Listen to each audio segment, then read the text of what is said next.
आणि ऐका जरा, मग आता जे ओबीसी समाज असेल का मराठा समाजाचा असेल ते मी कुठेही आपसामध्ये लढता कामा नये. भांडणं तर सुरू झाले. नाही भुजबळ तर काल म्हणाले की मला गोळी मारणार आहे. नाही. असं आहे की माझे मित्र संजय शिरसाट यांना मी सांगेन की असे ठराव अनेक वेळा झालेले आहेत. याच्यामध्ये शिरसाटांना मी एवढंच फक्त सांगेन की ते द्या, आम्ही तुमच्या बरोबर, आमची जी भूमिका आहे सांगाल ते आम्ही करायला तयार आहोत, आम्ही तुमच्या बरोबर. आणि ऐका जरा, कुंडीच्या ज्या नोंदी आहेत या का नाही काढल्या गेल्या पूर्वी नव्हत्या का त्या? मग आता ज्या मुख्यमंत्र्यांनी जे उघडलंय तेवढं आरक्षण मिळावं आणि त्याच्याकरता संजय शिरसाटांना आणि त्यांच्या सहकाऱ्यांना यश यावं याची मी प्रार्थना करतो. तुम्ही 24 तारखेला देणार का? एवढंच फक्त त्यांचा प्रश्न आहे. झालं काम. मी मुख्यमंत्र्यांच्या गळ्यात हार घालीन. आम्ही रोज गळा भेट घेत असतो, फक्त तुमचा कॅमेरा आमच्याकडे पाहत नाही. नमस्कार, मी वैभव परब. एबीपी माझाच्या या खडाजंगी या विशेष कार्यक्रमामध्ये आपल्या सर्वांचं स्वागत. हिवाळी अधिवेशनाचा आखाडा रंगात आलेला आहे आणि चर्चा सुरू आहे ती मराठा आरक्षणाची. भास्कर जाधव असतील, इतर नेते असतील, सर्वांनी आपली भाषणं आहेत ती सुरू केलेली आहेत आणि भास्कर जाधव यांच्या भाषणाची सध्या चर्चा सुरू आहे. माझ्यासोबत भास्कर जाधव आहेत आणि दुसरीकडे संजयजी शिरसाट साहेब आहेत. आपण दोघांकडून जाणून घेऊया की या अधिवेशनात मराठा आरक्षणाचा निकाल काय आणि कसा लागणार. भास्कर शेठ, नाही, पहिलं तुमच्याकडे, कारण का तुम्ही काल भाषण केलेलं आहे आणि तुमच्या भाषणावर आता जोरदार प्रतिक्रिया येऊ लागलेल्या आहेत. भाषण तर झालं, पण यावर उत्तर काय अपेक्षित आहे? असं आहे की या सभागृहामध्ये मराठा समाजाच्या आरक्षणासंदर्भामध्ये जी चर्चा सुरू आहे ती चर्चा खूप दर्जेदार सुरू आहे. आपण जर बघितलं असेल तर एकाच दुसरा वक्ता सोडला तर बाकी कोणीही आज जी सभागृहाच्या बाहेर ओबीसी विरुद्ध मराठा अशा प्रकारचा संघर्ष होतोय की काय असं जे चित्र निर्माण झालंय त्याला कुठेही हवा देण्याचं काम, त्याला कुठेही खतपाणी घालण्याचं काम एकाच दुसरा वक्ता सोडला तर कुणीही केलेलं नाही. याच्यामध्ये एक वैशिष्ट्य तुम्हाला मी सांगतो की जे सभागृहामध्ये काल मी सांगायला थोडं विसरून गेलो. मराठा समाजाला आरक्षण मिळावं ही मागणी जरी मराठा समाजाची असली तरी संपूर्ण समाजाचं समर्थन ह्या मागणीला आहे. ते कसं तर ज्या ज्या समाजाची मागणी असते त्या त्या समाजाचे लोक फक्त त्या त्या ठिकाणी एकत्र जमतात त्या त्या व्यासपीठावर. परंतु मराठा समाजाचे ज्या ज्या वेळेला मोर्चे निघाले त्या त्या वेळेला केवळ मराठा समाज नाही तर हिंदू असतील, मुस्लिम असतील, बौद्ध असतील, ख्रिश्चन असतील, जैन असतील, नाही तर आणखीन कुठला धर्म असेल त्या त्या धर्माचे लोक त्या त्या 10, 15, 20 लाखाचे जे मोर्चे निघाले त्या मोर्चांना कुठे पाणी दे, कुठे एखादी थंड्याची बॉटल दे, त्यांच्या समर्थनार्थ त्यांच्या बरोबर चाल, अशा पद्धतीनं सगळ्या धर्माच्या लोकांनी, त्याचबरोबर आपल्या राज्यामध्ये ज्या ज्या जाती आहेत, एका दुसऱ्या जातीचं मी नाव घेतलं तर बाकीच्यांच्यावर अन्याय होईल आणि म्हणून त्या त्या जातीचे लोक सुद्धा या मराठा समाजाच्या आरक्षणाच्या समर्थनार्थ ते मोर्चामध्ये देखील सामील झाले आणि त्याचबरोबर त्यांनी मोर्चाला समर्थन देखील दिलं. आणि म्हणून मराठा समाजाला आरक्षण मिळालं पाहिजे ही जशी मराठा समाजाची मागणी आहे तशाच पद्धतीनं इतर समाजाची सुद्धा त्याला पूर्णपणे पाठिंबा. पण ते सरकार ह्या अधिवेशनात देईल असं तुम्हाला वाटतंय का? असं आहे की सरकारनं द्यावा हा आमचा आग्रह आहे. मी स्पष्टपणे सांगतो की मला थोडीशी जी अपेक्षा आहे, मी काल सभागृहात पण हे बोललो की राज्याचे मुख्यमंत्री माननीय एकनाथराव शिंदे यांनी ज्या प्रकारे त्यांच्या जाहीर सभेमध्ये छत्रपती शिवाजी महाराजांच्या पायाला हात लावून शपथ घेतली ती भावनेची आरी घेतली का की त्यांच्याकडे नाही, मी जे सभागृहात बोललो होते की त्यांच्याकडे निश्चित स्वरूपाची काहीतरी उपाय आहे म्हणून त्यांनी घेतले असेल असं माझं समज आहे आणि म्हणून त्यांच्याकडून हे काम पूर्ण व्हावं अशी माझी अपेक्षा आहे. झाला तर निश्चितपणे आनंदच होईल. शिरसाट साहेब, हे बघा, मराठा आरक्षणाचा प्रश्न जो आहे ना, आता हा महाराष्ट्राच्या कान्याकोपऱ्यामध्ये प्रत्येक राजकीय पुढाऱ्याच्या पर्यंत पोहोचला आणि प्रत्येकाची त्याच्याबद्दलची भावना त्यांनी व्यक्त केलेली आहे. आज अडचण अशी होते की कोणत्या बाजूने बोलावं. पुढाऱ्यांची सुद्धा अशी अडचण झालेली आहे की काय बोलावं. सगळ्यांना एकंदरीत पाठिंबा दिलाच नाही. सत्ताधाऱ्यांमुळे ना, सत्ताधाऱ्यांनी जर त्या शक्तीचं आता ह्या अधिवेशनात नियोजन केलं तर कशाला लोक करतील, बरोबर ना? नाही, आमचं नियोजन झालेलं आहे. एक लक्षात घ्या, मराठा आरक्षणाचा प्रश्न हा 50 वर्षापासून होता, तो चालत आला. आता त्या आंदोलनाला वेगळं स्वरूप मिळालं, आता ते मोठ्या प्रमाणात आंदोलन झालं, मोर्चे झाले, आता आंदोलन सुरू आहेत. आणि मग मुख्यमंत्र्यांनी जो काही निर्णय घेतला, तुम्ही एक लक्षात घ्या, पूर्वी हे आश्वासन दिल्या जायचे किंवा काही प्रक्रिया केल्याही सुद्धा गेलेल्या आहेत. आरक्षण दिलं, हायकोर्टात राहिलं, सुप्रीम कोर्टात हे झालं. आज सरकार काय करतंय तुम्हाला सांगतो. सरकारने ह्या नोंदी काढायला सुरुवात केल्या. हे जे पूर्वी करायला पाहिजे होतं ते काढले नाहीत. आज लाखो नोंदी आज निघतायत. याचा अर्थ मराठा समाजाच्या त्या लोकांना पुन्हा ह्या प्रवाहात आणायचं काम सरकारने गतीने सुरू केलंय. आता याला आपल्याला आरक्षण देताना ज्या काही कायदेशीर अडचणी असेल त्या बाजूला सारायच्या.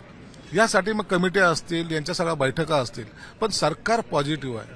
हे पॉझिटिव्ह असताना फक्त एकच गोष्ट सरकारने केलेली आहे, प्रत्येकाला सांगितलेलं आहे. तो विरोधकाचा आमदार आहे किंवा सत्ताधारीचा आहे किंवा असं नाही, यात कोणताही मतभेद नाही. त्यांनी एक सांगितलंय की तुम्ही समाजामध्ये असा मेसेज द्या की ओबीसी समाज असेल का मराठा समाजाचा असेल, त्यांनी कुठेही आपसामध्ये लढता कामा नये. आपल्याला भांडणं तर सुरू झाली. नाही भुजबळ तर काल म्हणाले की मला गोळी मारणार आहे. नाही, भुजबळ काय बोलले हा एक जरी प्रश्न असला किंवा जरांगे काय बोलले हा जरी प्रश्न असला तरी सरकारचे आणि लोकप्रतिनिधी मुळामध्ये सर्वात महत्वाची जी भूमिका आहे ह्या सगळ्या लोकप्रतिनिधींनी वठवलेली आहे. एक मिनिट भास्कर शेठ, तुम्ही सहमत आहात का? कारण का भुजबळ म्हणतात मला गोळी मारली जाईल, तिकडे जरांगे पाटील भुजबळांवर आरोप करतायत. असं आहे की या विषयामध्ये काल मी सभागृहामध्ये देखील सांगितलं की एवढ्या मोठ्या प्रश्नावर, अत्यंत संवेदनशील प्रश्नावर कुणीही या सभागृहाचा वापर हा व्यक्तिगत आपल्या स्वतःच्या विषयाकरता करू नये हे मी कालही सांगितलं. परंतु एक तुम्हाला लक्षात आलं असेल की भुजबळांनी जरी काही प्रयत्न करत असले तरी त्यांना कोणाचं समर्थन मिळत नाहीये. त्यांना जे समर्थन आहे ते छुप कोणाचं आहे का याबद्दल शंका आहे. परंतु अशी चर्चा मनोज जरांगे पाटलांच्या समर्थनार्थ देखील आहे ना. मनोज पाटलांच्या समर्थनार्थ जर असेल तर जरांगे पाटलांच्या उपोषणाकरता आणि उपोषणाला सरकारने होकार दिलाय ना. सरकारनं त्याच्याकरताच होकार दिलाय. समर्थन कोणाचं वाटतं? त्यांनी स्वतःहून जे सातत्यानं त्यांना शब्द देत आहेत तो मनोज जरांगे पाटलांच्या मागणीलाच देत आहेत ना. त्यामुळं मनोज जरांगे पाटलांना जर कोण समर्थन देत असेल, मला माहित नाही कोण देतं काय, तुम्ही म्हटलात म्हणून मी सांगतो, जर चर्चा आहे असं म्हणतो तर त्यांच्या मागणीला पाठिंबा येतो. परंतु इतर समाजाला भडकवण्याचा पाठिंबा कोणाचाच नाहीये. त्यामुळं हा प्रश्न सुटावा आणि सुटण्याचे मार्ग सभागृहामध्ये 2-3 जे सांगितलेले आहेत त्याच्यामधला 50% आरक्षण ज्यांना दिलेलं आहे त्याच्या आरक्षणाला कुठेही धक्का न लागता अधिकचं आरक्षण निर्माण करावं लागेल. तुम्हाला वाटतंय का हे सरकार ह्या अधिवेशनात देईल? कारण का 24 तारखेचं अल्टिमेटम आहे भास्कर शेठ. बघा, मी त्याच्यावर काही नकारात्मक भूमिका मांडत नाही. मी असं सांगतोय की एकनाथराव शिंदेनी जी भूमिका जाहीर केलेली आहे किंवा 24 तारीख जी त्यांना दिलेली आहे त्यांना यश यावं. पण आमचा जो अभ्यास आहे किंवा काल सभागृहातली जी मांडणी एकत्रित झाली, जोपर्यंत केंद्र सरकार या गोष्टीला संमती देत नाही तोपर्यंत राज्याच्या हातामध्ये हे विषय आहेत का हे माझ्या दृष्टीनं थोडं संशय असतो. शिरसाट साहेब, सरळ विचारतो, हे आरक्षण तुम्ही कसं आणि कधी देणार? हे बघा, पहिलं हे आरक्षण द्यायचं म्हणजे काय, सभागृहामध्ये सर्व एकमताने जरी ठराव घेतला तर आरक्षण उद्या दिलं जात नाही. हे सर्वांना माहिती आहे. सर्वांच्या 24 तारीख आता तुम्ही बघा, तुम्ही ह्या आरक्षण देताना भूमिका तुमची आहे पॉझिटिव्ह, तुम्हाला आरक्षण द्यायचंय. मग आरक्षण देताना ते ग्राउंड ज्याला तयार करणं म्हणतात. आता हे मागासवर्ग आयोग कशासाठी आहे, मग या नोंदी का काढल्या जातात? या सगळा ग्राउंड तयार करून एक बेस तयार करावा लागतो की खरंच मराठा समाजामध्ये हे जे कुणबी समाजाची लोक ज्यांना नोंदी प्राप्त झाल्यात, ज्यांना आतापर्यंत आरक्षण दिलं गेलं नव्हतं, त्यांना आम्ही इश्यू तर करतोय. परंतु असा अनेक भाग आहे ज्यांना आणखी ते मिळालेलं नाहीये. म्हणून आता हा ठराव स्वरूपी आपल्याला घ्यावा लागणार आहे. या अधिवेशनामध्ये हा ठराव होऊ शकतो. असं आहे की माझे मित्र संजय शिरसाट यांना मी सांगेन की असे ठराव अनेक वेळा झालेले आहेत आणि ते एकमुखानं झालेले आहेत. ते काही नवीन नाहीये. वेगवेगळे आयोग सुद्धा नेमून झालेले आहेत. त्याचबरोबर 1913-14 साली राष्ट्रवादी काँग्रेसच्या सरकारने हे आरक्षण लागू देखील केलेलं आहे. ते आरक्षण काही दिवसाकरता टिकलं, नंतर त्याच्यामध्ये एकच चूक काढली गेली. आज विषयांतर होतंय की फक्त आणि फक्त तुम्ही जो हा डाटा तयार केलात, म्हणजे नारायण राणे समितीने जो डाटा तयार केला, तो नारायण राणे समितीने केलेला डाटा हा मागासवर्ग आयोग स्थापन न करता तयार केला. हाच एक फक्त त्यांनी ड्रॉबॅक काढला आणि म्हणून ती समिती स्थापन करा आणि आमच्यासमोर तुम्ही या. त्यांनी आरक्षण रद्द केलेलं नाही, मुळामध्ये हा निर्णय कधी झाला मागासवर्गीय आयोग स्थापन करा असा कोर्टाचा आदेश कधी आला तर 2014 साली आला. आपल्याला माहित आहे का 2017-18 पर्यंत मागासवर्ग आयोगच नेमला गेला नव्हता. त्याच्यानंतर हा आयोग नेमला गेला, त्याच्यामधले राजीनामे असे दिले गेले. मागासवर्गीय आयोगाच्या अध्यक्षांनी राजीनामे दिले आणि शुक्रेंनाच आता तिथे हे केलेलं आहे. मग ते कसं काय? ज्यांनी नाकारलं त्यानंच केलंय. मी त्याच्या वादात जाऊ इच्छित नाही. नाही, मग संजय याच्यामध्ये शिरसाटांना मी एवढंच फक्त सांगेन की ते द्या, आम्ही तुमच्या बरोबर आहोत. आमची जी तुम्ही भूमिका आहे सांगाल ते आम्ही करायला तयार आहोत. आम्ही तुमच्या बरोबर आहोत. तुम्हाला आता एकही सांगतो, भास्कर जाधव असेल किंवा मी असेल किंवा अनेक जण कोणी का असं आम्ही त्या भूमिकेशी ठाम आहोत. मी आता जे सांगितलं तुम्हाला ग्राउंड तयार करणं, ठराव असे अनेक झालेले सभागृहामध्ये, परंतु बेस ज्याला म्हणतो तो बेस तयार करायचं काम शिंदे साहेबांनी केलेलं आहे. आणि ऐका जरा. कुणबीच्या ज्या नोंदी आहेत या का नाही काढल्या गेल्या पूर्वी नव्हत्या का त्या? मग आता ज्या मुख्यमंत्र्यांनी जे उघडलंय ताबडतोब हे नोंदीच्या शोधाला सुरुवात केलेली आहे, हे एवढ्या मिळाल्यात का नाही? म्हणजे त्यांच्यावर आपण अन्याय केला आहे का नाही? केला होता. आता हे शिंदे साहेबांनी विषयांतर करतोय. मी ते सांगत नाही, विषयांतर करत नाहीये. आता आपण हे सर्व नोंदी सुद्धा काढल्यात. मागासवर्गीय आयोगाचं काम सुद्धा चालू आहे आणि लवकरात लवकर आपल्याला ओबीसी समाजाच्या आरक्षणाला धक्का न लावू देता मराठा समाजाला आरक्षण द्यायचे हे सर्वांचीच भूमिका आहे. विषयांतर कसं होतं? विषयांना बरोबर काय, मागासवर्ग आयोग तेव्हा पण नेमून झाला होता, तो रद्द झाला. आता नवीन मागासवर्ग आयोग नेमायचं काम चाललंय. त्याच्या आयोगाच्या अध्यक्षांनी राजीनामे दिले, सदस्यांनी राजीनामे दिले. बेस तयार जे संजय शिरसाट म्हणतायत तो हा बेस अगोदर पण बऱ्याच वेळा तयार झालेला आहे. प्रश्न तो नाहीये. प्रश्न ते दुसरा मुद्दा असा सांगतात की मागासवर्गीय आता जे ह्याचे ओबीसीचे दाखले, हे दाखले तुम्ही आज देत नाही आहात. हे दाखले पहिले पिढ्यानपिढ्या आहेत. फक्त ते दाखले शोधण्याचं काम जो ड्राईव्ह घेतला जातो तो एकनाथराव शिंदेच्या समिती करते, याचं कौतुकच आहे. त्याबद्दल काही माझा विरोध नाहीये, ते आहे. परंतु सरसकट मराठा समाजाला आरक्षण हा त्यातनं प्रश्न सुटणार आहे का? आणि म्हणून एकनाथराव शिंदेनी जी शपथ घेतली ती दाखले काढण्याची फक्त घेतली नाही तर मराठांना आरक्षण देण्याची. आणि म्हणून तेवढं आरक्षण मिळावं आणि त्याच्याकरता संजय शिरसाटांना आणि त्यांच्या सहकाऱ्यांना यश यावं याची मी प्रार्थना करतो.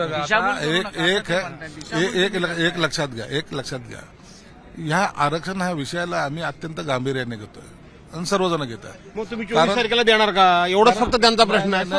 झालं काम.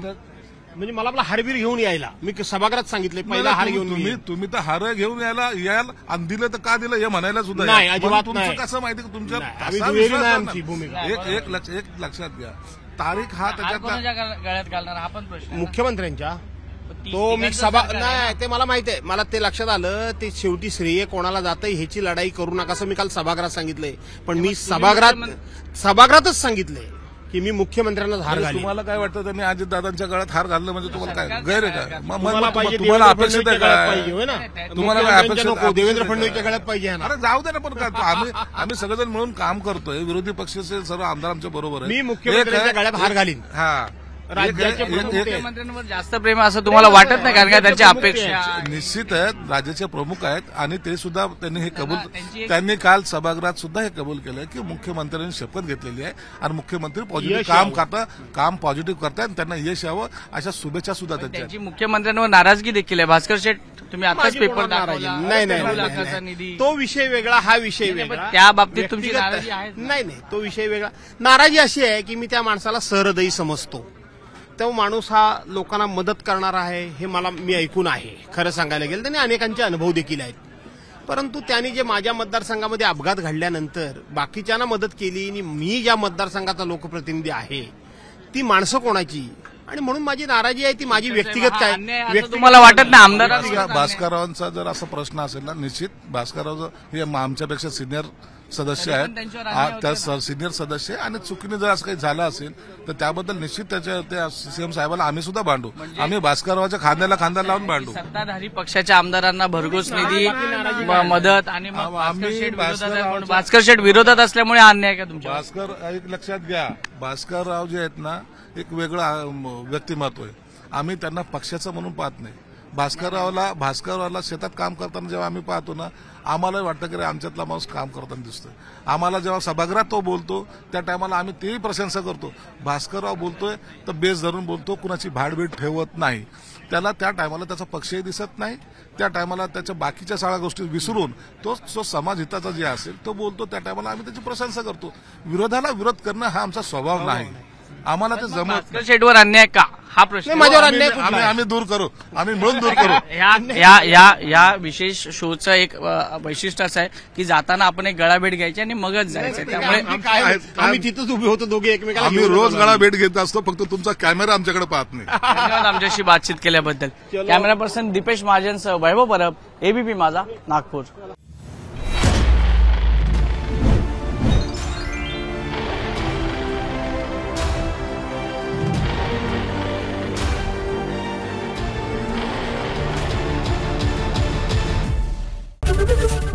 एबीपी माझा, उघडा डोळे बघा नीट.